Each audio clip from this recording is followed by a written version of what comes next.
Justin Herbert, Dak Prescott, midway through the first. Herbert going to load it up for Quentin Johnston. Watch this catch. Played his college ball just down the road at TCU. One-handed. Gets the toes in. He's become a pretty good receiver. I mean, he really has. Nicely done. Raw player is getting better every year. This was a track meet early. Mid-second quarter, Cowboys down 14-10. Dak for George Pickens, who can do some things. How about that little guy? Yeah. Beautiful. Cowboys back up 17-14. Last minute of the half, 3rd and 5. They call Keenan Allen 3rd and Keenan. Shovel from Herbert. Wow. Gets in close to the 1. And then the big fella. You get your tight end to shove you on in. And that was easy. He just was along for the ride. So the Chargers up 21-17. Under 5 to go. Omari and Hampton just walking in. Chargers a season high 452 yards of offense. Jerry Jones watching another season go down the drain. Dan Graziano spoke with Hampton afterwards. All right, here with Chargers running back Omari and Hampton, 85 rushing yards, and then the touchdown that kind of put the game away there in the 4th quarter. Felt like it was going to be a high-scoring game from the beginning. Is this the way you guys are supposed to look on offense? Yeah, most definitely. My O-line did amazing the whole night. They just put the holes there, and it was my job to hit it, really. Yeah, and at the last touchdown, I mean, did you feel like they put the backup quarterback in after that? Was that was the capper on a big day? Well, until the job is done, it's not done. So, I mean, we're just going to fight however long, and then we're just going to get the job done, really. Fantastic quarterback play.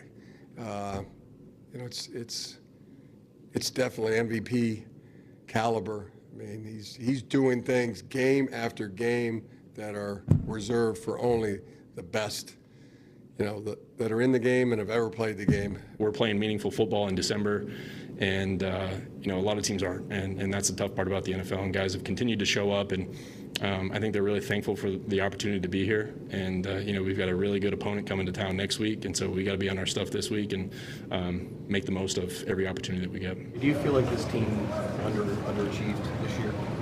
Yes, from what we expected, what we thought, absolutely, it did.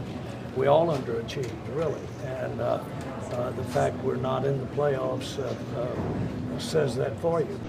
I know that for our fans and for all of us, we need more success in winning these ball games. We're going to keep working. I'm going to keep working. This team's going to keep working. The organization obviously is going to do things in the offseason, and hopefully everything is just building for us to have a better year than we did this year. And I know for myself and anybody that I'm leading or that's following me, that'll be the message.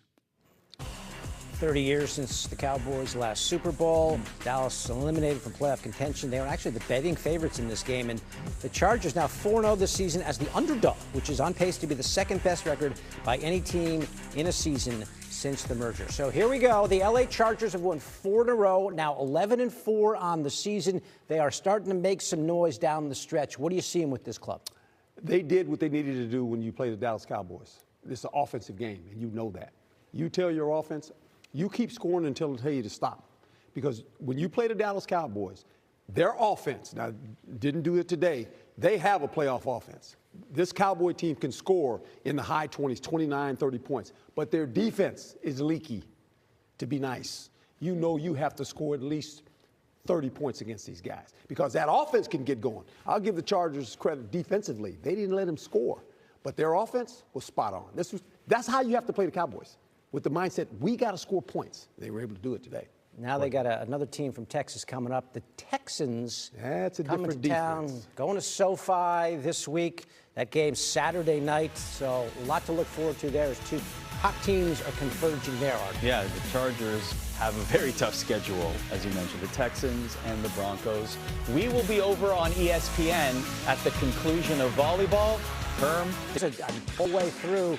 Josh Allen and company down 7-0 first quarter. They give to James Cook, makes a cut, makes another cut, and there he goes. It's unbelievable. It really is. What a run.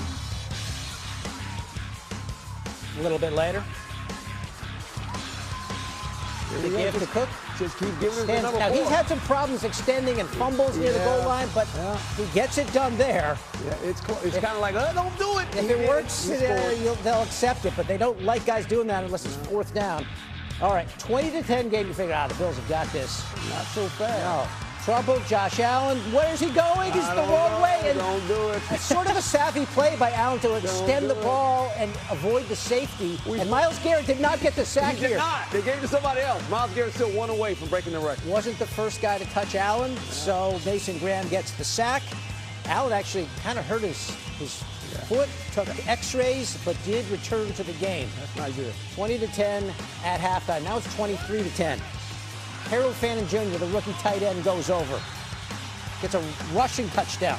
23-17. Now 23-20. The Browns continue.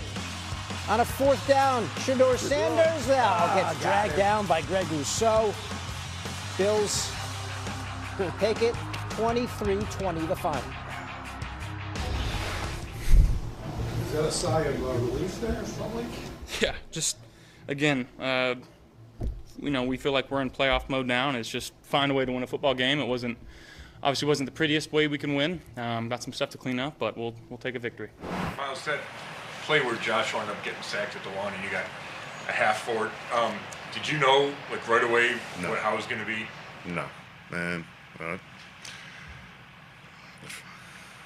I wanted to get another regardless, I felt like that was a big play in the game, and, we were going to march down and get some points, so I was happy about that. But whether Mason got it or I got it, that didn't bother me. It was just the fact that the play was made. I was proud of him for being there at the right time, so just needed more. What were you thinking as you saw Josh start to retreat a little? I saw his eyes get big when he saw me, so I knew he recognized who it was, so he started to hightail it the other way, and then he slipped, and then I slipped, so. What was your reaction to James' long touchdown run? I mean, it's unbelievable. I threw my hand up early, then I put it down. I was like, oh, he's tackled. Then I put it up again after he ran. I mean, he's the best back in football. I don't know how awards shake out, but, I mean, he should be in the running for every award. He's an absolute stud. We love having him, and he makes our offense go. So the Bills go to 11-4. Did not probably have their A game, but they get it done. Take a look at this. James Cook, went over the century mark for the 9th time this season. He's now eclipsed 1,500 yards rushing. Just the second player in Bills history alongside O.J. Simpson, who did it 3 times back in the 70s. It's sort of another one of those ugly games. Yes. They get the win. It's kind of like the Texans. Get the win and move on to next week. You do, and when you're in playoff mode, like Josh mentioned, when you play a team that you know is not going to the playoffs and you're going on the road, it becomes one of those games you're trying to convince your team all week. And Sean probably telling these guys, hey, guys, McDermott, come on, let's go. And then all of a sudden it becomes a game. And you're sitting there in the third quarter and goes, guys, we got to figure this thing out. They did. They won a football game. They're trying to catch the New England Patriots. They know they need to win out. And hopefully the Patriots will lose a game as they try to win out. But Patriots, by the way, have a tough game in Baltimore tonight against the Ravens. That's exactly right. So they got to keep winning. They won. It's interesting. When I look at this team on offense, it's Josh Allen and the running back. And not a whole lot else. Correct. That's the thing. And they're winning, and they got a chance to make the division. Yeah.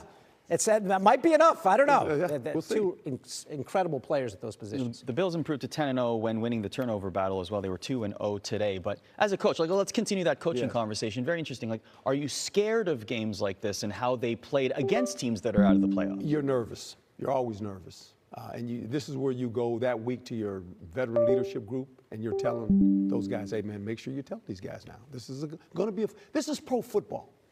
Is that what this is? Okay. Thanks for reminding us. It's not who you play. It's how you play the day you play. And sometimes when you look at teams that are not going to the playoffs, those teams that aren't going, they're hoping they can beat you. It'd be a great Christmas present for them because they might knock you out of the playoffs. The Bills will not have that issue this upcoming week because they got the Eagles coming into town in Orchard Park. That gets your attention. That's going to be fun. And then they got the Jets. Yeah. Then they got the Jets. I was just going to say, then they got the Jets, and that's another situation. Exactly. As for the Browns, though, let's have a listen to this. This was an interesting exchange between Shedeur Sanders and a reporter. Right decision. Go for it on 4th and 2. I know you can't be asking me that question, man. Come on, man.